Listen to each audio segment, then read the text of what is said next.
Moving on, another question. Keep my middle finger tight. Moving on, I have a question. So this has been a question in Hornets Nation. It's a big question. Is Michael Jeffrey Jordan a good basketball owner?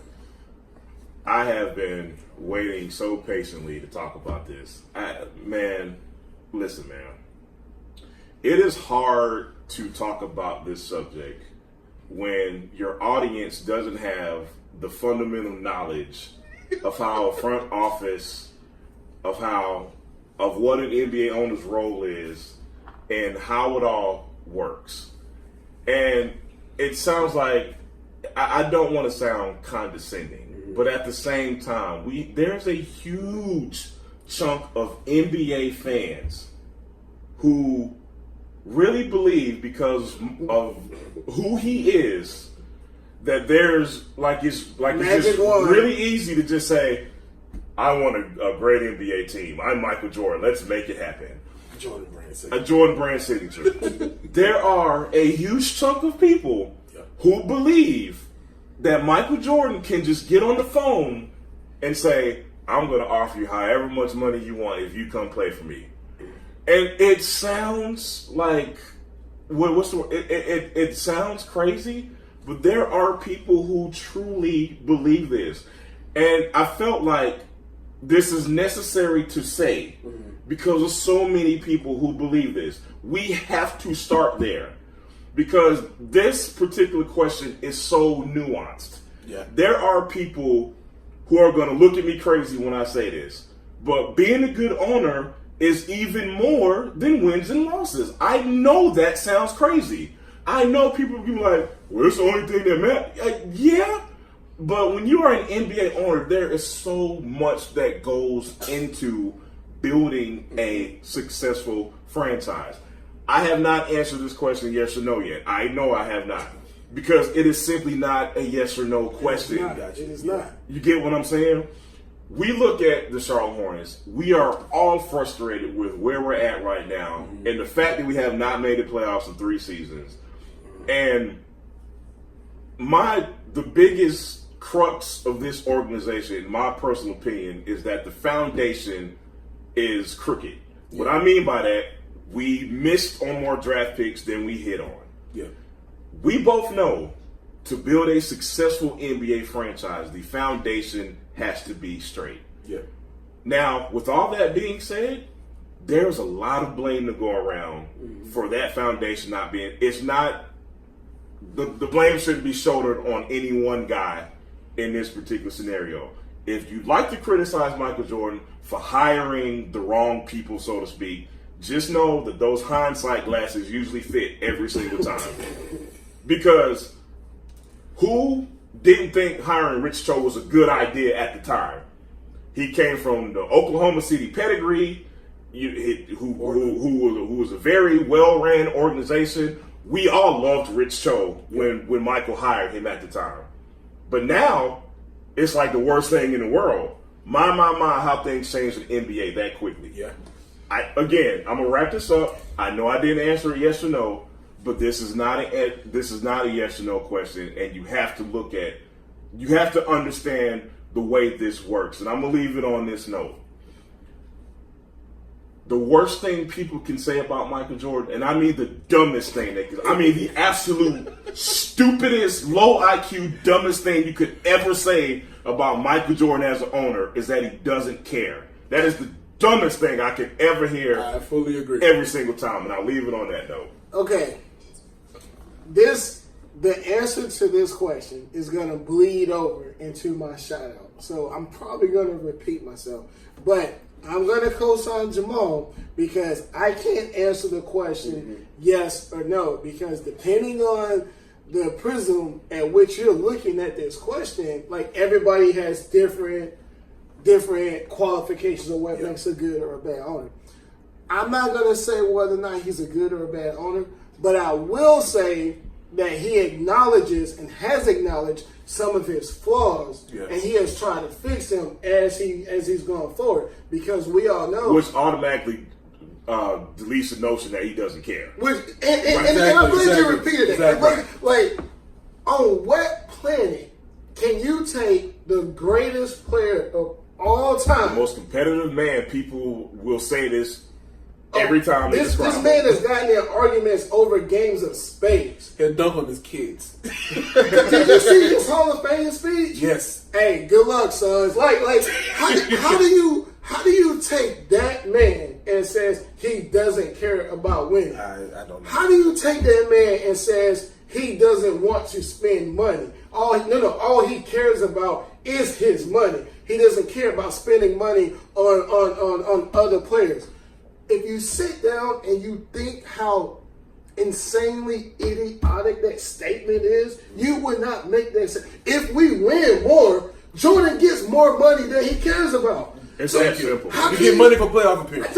I don't understand it. And let's be basketball nerds for a second, because let's talk to the pro tank people who want to tank. Michael Jordan inherently wants to win more. Every GM that he has hired, he has given them the green light to improve the team instead of tanking it outside of the Rich Stowe era, the beginning era of the Rich Stowe era, which even more nuanced that we won't go into today, but that's another story, okay? But every single move that the Bobcats Hornets have made, for the most part, post Al Jefferson, was to get better. And what people don't understand, this is what people really don't understand about running an NBA franchise. It's something so simple. Sometimes stuff doesn't work out. Yeah. That doesn't mean you don't care.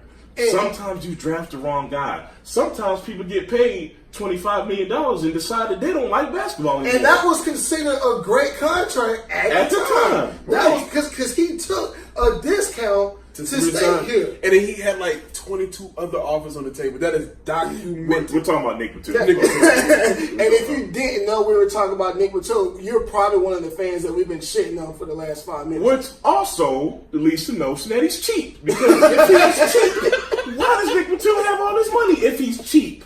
We're actually at the salary cap point. If we take on another contract, we pay the tax. Do you realize what that is? But again, man, this is where I'm going to sound condescending again. You know how many people just looked at you as like, what tax? People don't have a proper understanding of salary cap and luxury tax and what that really entails.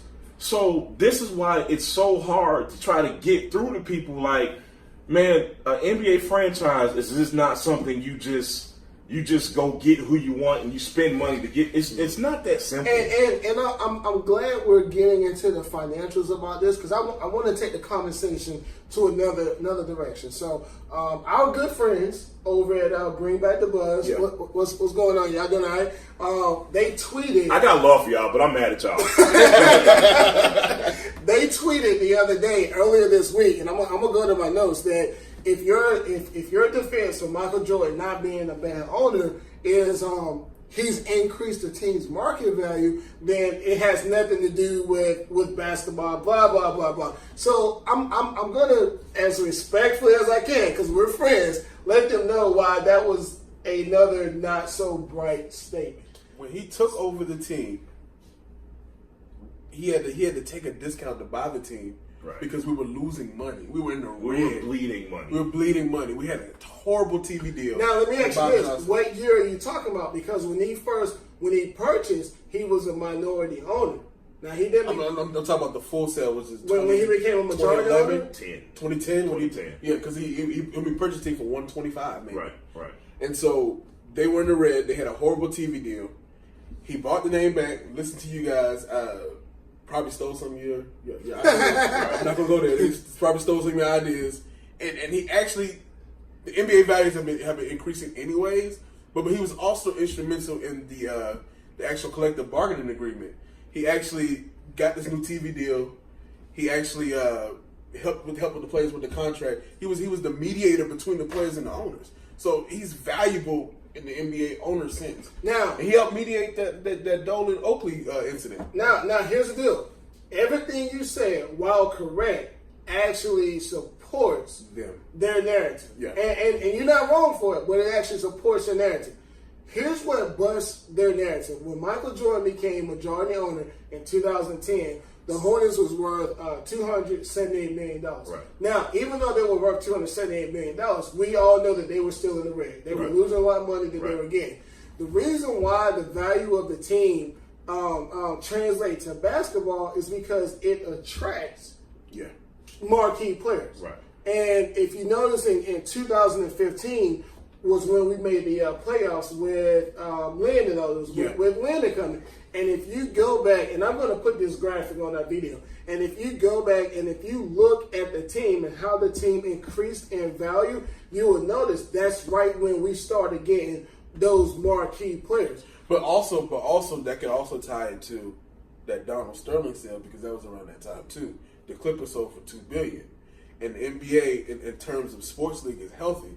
In the NFL, you have the problems with the concussions. Yeah, I mean, a lot of that does come from profit sharing, but Michael definitely did his part as far as. And let me, I gotta speak to this. Michael doesn't care crap some more, because the thing is, a lot, and I'm speaking mainly to casual fans, because I think casual fans, they look at Golden State, they look at wherever LeBron is at, and they make it, and those teams make it look easy. Golden State took 45 years to get where they're at. That's fact. Yeah. The Cleveland Cavaliers took 50 years to win a championship.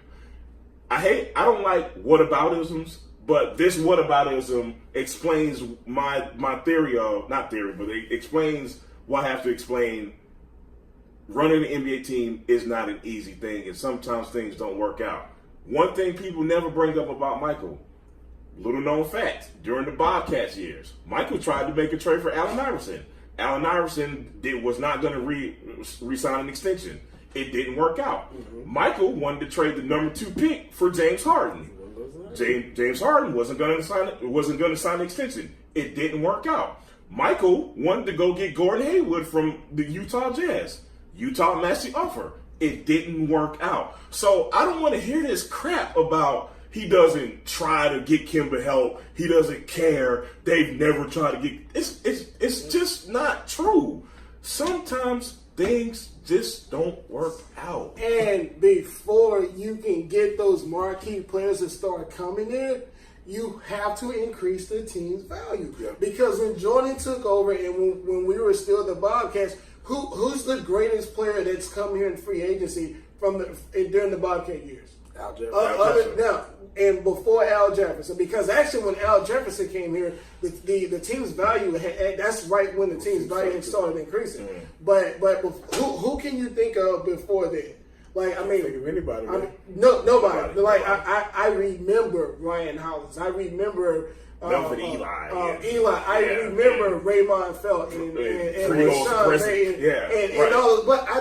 But as the team started increasing value, we started getting better players. I don't want to say household names, but there's no way Lance Stevenson comes here in 2012. Another one where everybody thought that was a good idea to begin with. Everybody was excited about Lance Stevenson.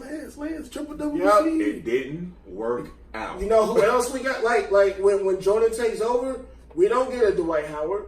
We don't get a Tony Parker. We don't even get Jeremy Lin. Right. You know, we don't and get none of those and, guys. and if you go and if you look at the players that we've had on this team from 2010 up until now, and if you go look at how the value increases of the team, you will see a direct correlation of the team being more valuable and the quality of player that we get.